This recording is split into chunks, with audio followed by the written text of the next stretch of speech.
Here's Mark Arnaudo filming from GenCon 2015. I am at the booth of AEG Games, where I'm sitting with Tom Cleaver, the designer of the game Valley of the Kings. This is a game that I played, enjoyed, and reviewed when it originally came out, and now we have an expansion for that game called Valley of the Kings Afterlife. And Tom has agreed to tell us a little bit about it. Thank you, Tom. Oh, hi. I'm pleased to be here. Valley of the Kings Afterlife, if you played Valley of the Kings, you already know how to play Afterlife because the mechanics are the same. It comes with the same set of starter cards, but all of the additional cards have new actions for them. The two games can be combined or they can be played separately. It's a standalone game, but also it plays where they work together. But let's go ahead and describe how generally a game is going to work. You've got a set of starter cards, a hand of 5 cards. Each of them has a cash value and a cost and an action. And if you get them into your tomb, it'll be worth victory points. Good Egyptians know that they can take their goodies into the afterlife. Yeah. So they're trying to get their cards into the tomb to score points. So it's only the cards that you have left in your tomb at the end of the game that are going to score for you. Now, this game is very compact. It comes in this tiny little box. Yeah, like love letter size box, but it packs quite a punch in there. It's a game that has definitely a lot of complexity. The small size can be deceiving. Yep. Yeah. So we start with a pyramid of cards, which is constructed randomly, and people can buy cards from the base of the pyramid using the cash value of their cards. Yeah, from the base only. Yeah, so if they purchase this card, it would go into the discard pile, and then this card would fall down to fill in the gap. And at the end of the turn, we would rebuild the pyramid with a new card. Yeah. Okay? There are 2 sets of decks here. There's the level 2 cards, which come out first, and later on the level 3 cards, which are more expensive and have higher powers. The game is over when all the cards are gone. Can I have a look at some of the ones in the second half of the deck? Tom, is this yours? Yes, it is. Okay, take me with you. So these are some of the new cards. Okay. But somebody left it.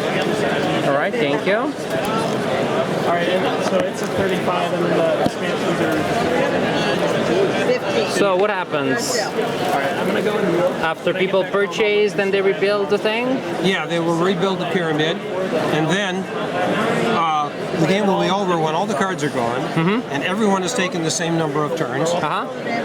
There's always this tension between, hey, do I keep this great card in my hand for its action, or do I entomb it for its victory points? Yeah. Now there's a set collection aspect to this game. The green cards make a green set, for example, and there are 6 different green cards. If you had all 6 different weapons, then you'd score 6 times 6 is 36 points if they were in your tomb. If you had only one of them, it would be worth 1 squared is 1 point. So there are various other cards like this one. Take a card and put mirror case into the pyramid as though you're rebuilding the pyramid. So if I had this card in my hand, let me put this one up here. I played it. Take a card. So I take this card and put it in my discard pile. And then I would put mirror case into the top of the pyramid as though I'm rebuilding the pyramid, and it will be available for somebody else to purchase later. So there's lots of fun effects that you can play with these cards. There are cards that affect the other players. There's a lot of things that are interactive in this game. There's a lot of things that mess with the general discard pile. There's going to be a general boneyard, and there'll be things that you can use to take cards out of the boneyard or put extra things into it. Plays in 45 minutes, regardless of the number of players, because the deck is the timer. It's always the same, yeah. And so, what are the main differences from the original set? Is it mainly in the different effects that the cards have, or are there other differences? Mainly, the differences are in the effects of the cards. Now, I have tuned the effects of the cards so that the game will play a little bit differently from the way people would tend to play the original game. What would you think the main difference is in gameplay? Well, there was a very viable strategy in the original game where people would thin their decks down to 5 or so cards, and they'd play the same 5 cards over and over again. Now, there were other winning strategies as well, but I wanted to make it so that that strategy would be a little more difficult to accomplish. And so there are cards that penalize people for not having a discard pile, or having an empty draw deck in this version of the game.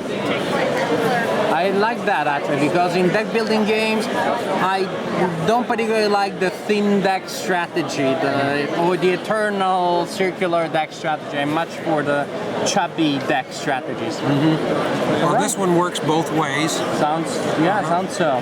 So Okay, well, I'm happy to be able to describe this to you, and I hope you'll all run out and buy the game. All right, thank you so much. This was Tom Cleaver giving us a first look at Valley of the Kings Afterlife, a standalone expansion for Valley of the Kings. Thank you, Tom. You're welcome.